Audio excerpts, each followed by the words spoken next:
안녕하세요. 자, 13장 두 번째 강의를 시작을 하도록 하겠습니다. 지난 시간에 제가 여러분들에게 설명을 드렸던 키워드 세 가지, try, catch.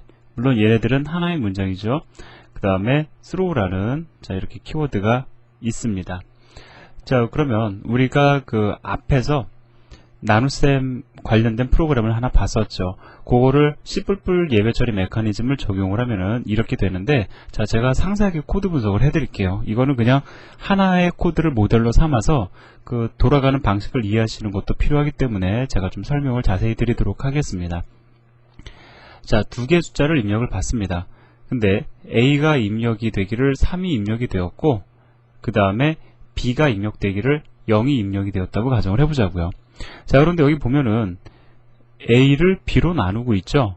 자, 그러면 0이 들어오면 그것은 불능이기 때문에 컴퓨터가 연산을 못합니다. 자, 예외적인 상황이 발생이 된 거예요. 그러면 어떻게 되냐면, 일단 프로그램의 흐름을 여러분들이 이해하시는 것이 중요한데, 무조건 try 블록 안으로 들어갑니다. 그러니까 뭐 try 블록은 여러분들이 그 더불어 쌓여진 블록이라고 생각을 하세요. 그러니까 여기서부터 여기까지 이 사이에 발생하는 예외를, 자, 그 다음에 오는 캐치 블럭에게 처리를 하도록 넘기겠다라는 뜻이기 때문에 뭐 당연히 이 안으로 들어와서 프로그램이 실행이 계속 이어집니다. 자, 그래서 예외가 발생했는지를 검사를 하죠.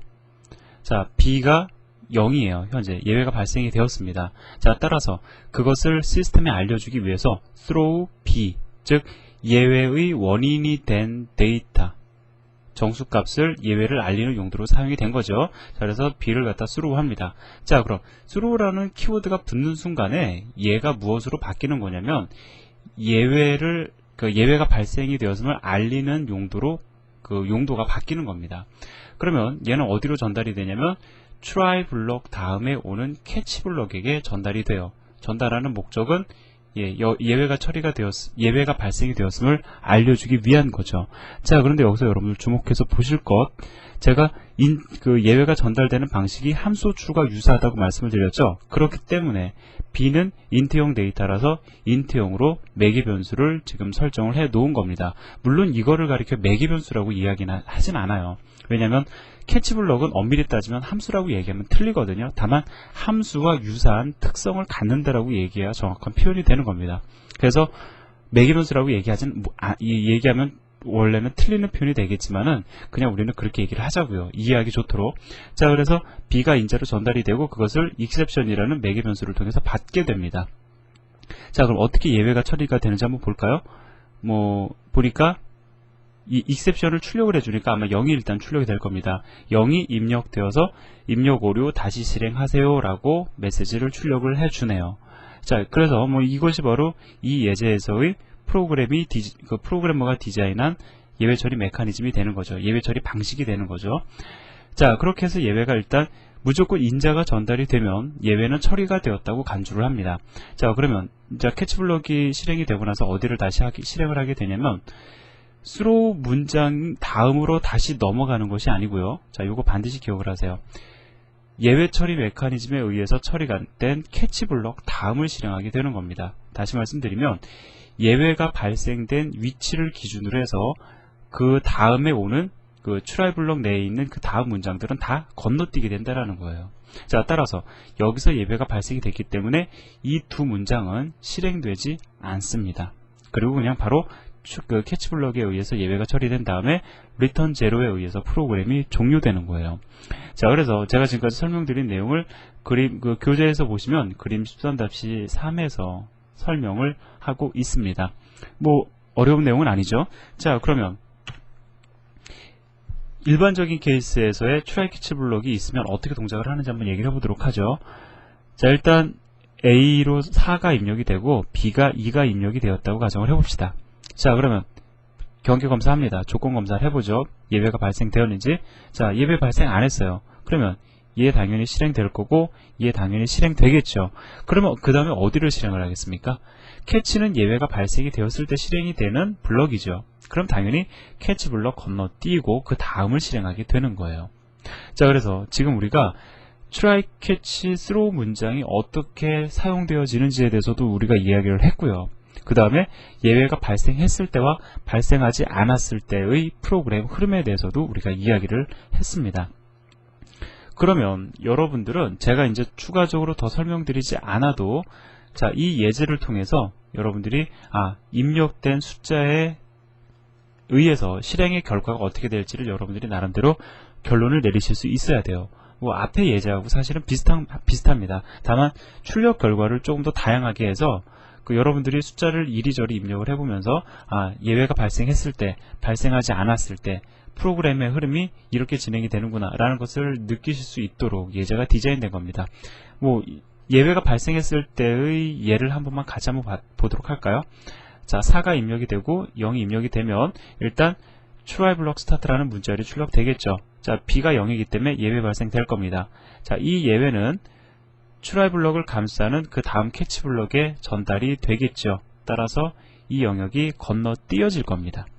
자, 그러면 일단 b가 exception이라는 변수를 통하여 전달이 되고 캐치 블럭 스타트라는 문자열 출력될 거고 그 다음에 출력될 거고 예외가 다 처리가 되고 나면 어디서 다시 실행한다고요? 일로 넘어가는 것이 아니라 캐치 블럭 다음으로 넘어가기 때문에 thank유라는 문자열을 출력을 하게 되겠죠. 자, 그래서 중요한 거는 이 thank유라는 문자열은 예외가 발생이 되던 안 되던 출력이 된다라는 거 더불어 한번 여러분들 점검하시기 바랍니다. 자, 그렇게 해서 기본적인 예외 처리 메커니즘을 제가 설명을 드렸거든요. 왜 하는지 아직 정확히 얘기 안 했어요. 그죠? 어떠한 장점이 있길래 전통적인 방법에 비해서 어떠한 장점이 있길래 사용을 하느냐. 자, 그 내용을 지금부터 설명을 드리도록 하겠습니다. 자, 이 내용이요. 스택 언와인딩이라는 이 메커니즘. 쉽게 얘기하면 우리나라 말로 이거 발음하기 좀 어려우시죠? 그냥 스택 풀기라고 보통 발음을 많이 합니다. C++ 예외 처리 메커니즘에서 얘가 차지하고 있는 비중은 아주 큽니다. 이 특성이 예외 처리 메커니즘을 프로그래머들에게 적극 활용하도록 하는 하나의 예가 되는데요.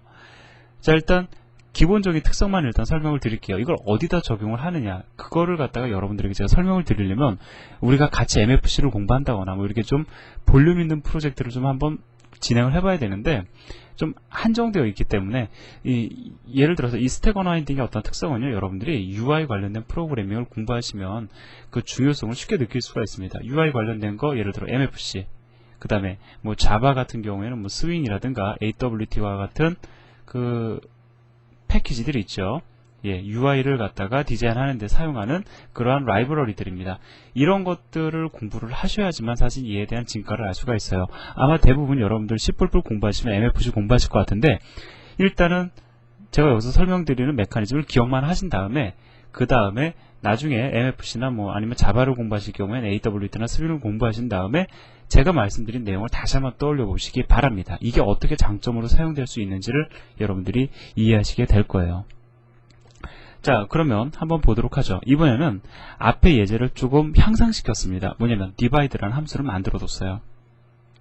자, divide라는 함수를 만들어 두고 자, 그 다음에 여기서 보니까는 인자값을 전달을 받고 그 다음에 divide 함수를 호출하고 있습니다. 그럼 우리가 한번 숫자를 갖다가 정해볼까요? A에 4가 입력이 됐고 B에 0이 입력이 되었다고 가정을 해보자고요. 자, 그럼 4와 0이 입력되면서 divide 함수 호출이 전개가 될 겁니다. 자, 그러면 A는 현재 4고 B는 0이에요. 물론 예외적인 상황이죠. 자, B가 0입니다. 따라서 B를 예외가 발생이 되었음을 알려주는 용도로 사용을 했습니다. throw B. 예외가 발생이 된 거죠. 근데 문제가 된 게 뭐냐면 앞의 예제에서는 예외가 발생이 되었으면 발생된 영역을 try 블럭으로 감쌌었는데 지금은 보니까 자, 얘를 감싸고 있는 try 블럭이 없습니다. 그렇기 때문에 얘는 어떻게 되느냐, 그냥 아무 일도 안 일어나는 것이 아니고요, 이 예외는 전달되었습니다. 어디로 전달되어지냐면 바로 이 예외가 발생된 함수, 즉 divide 함수죠. 이 divide 함수를 호출한 영역으로 예외가 전달이 되어져요. 그러면 얘는 어디로 넘어가겠습니까? 지금 자기를 감싸고 있는 try 블럭이 없거든요. 그러면 이 B라는 예외는 어디로 전달이 되냐면 이 divide라는 함수를 호출한 요 영역으로 그 예외가 전달이 됩니다. 자, 따라서 B가 여기로 넘어와요. 자, 만약에 일반적인 프로그램의 흐름이었다라고 하면 이 영역으로 A 나누기 B 한 결과값이 전달이 되겠지만 지금 예외가 발생이 되었는데 그 예외를 처리를 못했거든요. 이 함수에서. 그러면 이 함수를 호출한 영역으로 그 예외가 전달이 됩니다. 자, 그러면 그 전달된 예외가 바로 출력되냐고요? 아닙니다. 얘는 예외이기 때문에 예외 처리 메커니즘에 의해서 처리가 돼요. 그럼 예외 처리 메커니즘에 의해 처리가 된다는 건 뭡니까? 얘를 감싸고 있는 try 블럭이 있는지 없는지 또 확인을 해야 되겠죠? 보니까 어떻습니까? 이번에는 얘를 감싸고 있는 try 블럭이 있어요. 그러면 이 try 블럭을 감싸는 catch 블럭에 자, 이 B가 전달이 되겠죠. 자, 따라서 적절히 예외가 처리가 되고 그 다음에 프로그램은 종료될 겁니다. 자, 그래서 그거를 그림으로 지금 여기서 보여주고 있거든요. 메인 함수에서 divide 함수를 호출을 했습니다. 근데 B라는 예외가 발생이 됐는데 처리를 적절히 못해주기 때문에 그 함수를 호출한 영역으로 예외가 전달이 된 거고 그 예외가 캐치 블럭에 의해서 처리가 되는 그러한 흐름을 보여주고 있어요. 자, 여기서 아주 중요한 사실을 하나 알 수가 있는데, 자, 잘 보세요. 예외가 발생된 영역은 divide입니다. 그 예외가 처리가 된 영역은 메인 함수예요. 다시 말씀드리면 예외가 발생된 영역과 즉 예외 상황이 지금 발견된 영역과 그 예외를 처리하고 있는 영역이 다르다라는 겁니다. 이것이 바로 예외 처리 메커니즘의 핵심이에요. 자, 이게 왜 핵심인지를 설명을 드리는 데는 좀 제한이 있지만 일단은 한번 그냥 받아들여 보시기 바랍니다. 앞에 이제랑 잠깐 비교를 해볼게요. 우리가 물론 C에서도 예외가 발생한 영역과 그것을 처리하는 영역을 달리할 수 있습니다. 전혀 불가능한 건 아닌데 그만큼 조금 우리가 사실 신경을 더 써야 되는 거죠. 자, 전통적인 예외 처리 메커니즘을 보면 보통 if 만약에 예외가 발생이 되었다면 바로 그 if 블럭 안에서 예외를 처리를 하죠. 예외가 발생이 되고 그 예외를 적절히 처리하는 영역을 달리한다는 것은 그만큼 많은 코드를 요구하는 겁니다. 우리가 기존적인 전통적인 방식을 따를 경우에 뿐만 아니라 그 전통적인 방법을 따른다 하더라도요, 그 구현하는 것이 마땅치 않은 경우도 있거든요. 근데 우리 지금 보면은 아주 쉽게 그 예외가 발생된 영역과 그 예외가 처리되는 영역이 분리되어 있다라는 거죠. 여러분들이 나중에 이게 왜 좋은지를 장점이 되는지를 제가 간단하게만 설명을 드릴게요. 여러분들이 나중에 UI 관련된 프로그래밍을 하면 UI에 관련된 클래스들과 그 다음에 프로그램의 전체적인 흐름을 담당해주는 컨트롤 클래스와 그 다음에 어떤 데이터적인 관점에서 일반적인 엔터티 클래스가 구분이 됩니다. 자, 이렇게 설명을 드리면은 바로 감이 오시는 분들도 계실 거예요. 전화번호 관리, 죄송합니다. 우리 지금 프로젝트 진행하는 거 보시면요. 단계별로 진행하는 과제 있죠. OOP 프로젝트. 거기 보면 컨트롤 클래스라는 개념이 적용이 되어 있고요. 그 다음에 컨트롤 클래스에서 관리를 하고 있는 엔티티 클래스들이 있습니다. 만약에 예외가 발생이 되었을 때 그 예외를 처리해야 되는 영역이 UI나 컨트롤 클래스인 경우가 있어요. 여기서 그 예외가 처리가 되어야만 하는 경우가 있습니다. 대표적인 예가 컨트롤 클래스는 UI 클래스의 함수로 호출하면서 어떠한 문자열을 출력해 줄 수가 있거든요. 그럼 예외가 발생이 되었으면 예외가 발생이 되었음을 UI 클래스를 통해서 알려줘야 될 겁니다. 그런데 만약에 예외가 발생인 영역이 엔터티 클래스다. 그러면 엔터티 클래스가 UI 클래스를 통하여 내가 뭔가 문자열을 출력을 한다라고 했을 경우에는 UI 클래스에 대한 참조를 가지고 있어야 될 거라고요. 그러면 그것은 다시 말씀드리면 프로그램의 구조가 상당히 복잡해진다는 얘기입니다. 그래서 컨트롤 클래스는 UI 클래스에 접근이 가능한 상황이라고 가정을 해보면 엔터티 클래스는 예외를 발생을 시키고 그 예외를 처리를 직접 해주지 않는 겁니다. 그러면 그 예외가 어디로 전달이 되냐면 컨트롤 클래스로 전달이 되고요. 그럼 컨트롤 클래스에서 적절히 UI 클래스를 통하여 예외를 처리하게 되는 겁니다. 자, 그래서 이 그림을 이해한다는 것은 사실 조금 경험이 필요해요. 제가 지금 간단히 설명을 드렸어요. 일부러 더 길게 설명하고 이해가 또 안 되시면 또 여러분들이 많이 속상해 하시니까 제가 필요한 만큼만 설명을 드렸습니다. 이 구조를 언젠간 여러분들이 한 번은 보실 거예요. 예, MFC를 공부하시던 필드에 나가서 다른 영역에서 시스템 디자인을 하시든 간에 이러한 클래스 디자인 구조는 반드시 보시게 될 겁니다. 이것은 객체 지향 분석 및 설계의 기본 이론이거든요. 자, 그렇기 때문에 언젠가는 보시게 될 내용인데 그때 기억을 하세요.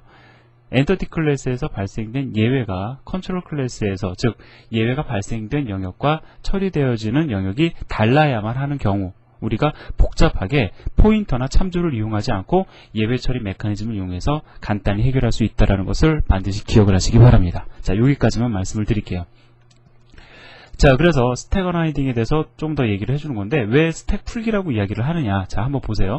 메인 함수에서 fct1 함수를 호출하면은 일단 메인 함수를 위한 스택 프레임이 할당이 될 거고, fct1 함수를 위한 스택 프레임 할당이 될 거고요. fct1에서 fct2를 호출하면 fct2를 위한 스택 할당이 되죠. 그 다음에 fct3를 호출하면 역시 fct3를 위한 스택이 할당이 됩니다. 그런데 뭐 여차저차해서 fct3에서 예외가 발생이 되었다고 가정을 해보자고요. 자, 트라이 캐치 블록 없죠. 자, 따라서 그 예외는 fct3 함수를 호출한 영역으로 전달될 겁니다. 자, 넘어가는 과정에서요, fct3가 예외를 전달할 때 어떻게 되느냐, fct3를 위해서 할당되어졌던 스택 프레임이 해제가 되어버립니다. 자, 그리고 이 예외는 fct2로 전달이 되죠. 자, 물론 지금 코드를 보시면 아시겠지만 fct2에서도 그 예외를 적절히 처리를 안 해주고 있습니다. 그러면 얘는 다시 어떻게 되느냐, 이 fct2 함수를 호출한 영역으로 전달이 되겠죠. 전달되면서, 즉 예외가 다시 전달이 되면서 fct2 함수는 다시 를 위해서 할당되어진 스택 프레임은 이렇게 해제가 됩니다. 다시 말씀드리면 예외는 처리가 될 때까지 계속 전달이 되거든요. 자, 그런데 전달되는 과정에서 중요한 것은 할당되어졌던 스택 프레임도 해제가 된다라는 겁니다. 자, 여기까지 제가 설명을 드렸고요. 그 다음의 내용은 이제 뭐 그렇게 어려운 내용은 이제 남아있지 않습니다. 여기까지 여러분들 이해하시는 내용이 상당히 중요하고요. 특히 제가 지금 설명드린 스택 언와인딩에 대한 내용 반드시 기억을 하시기 바랍니다. 자, 수고하셨고요. 다음 시간에 또 이어서 진행을 하도록 하겠습니다. 감사합니다.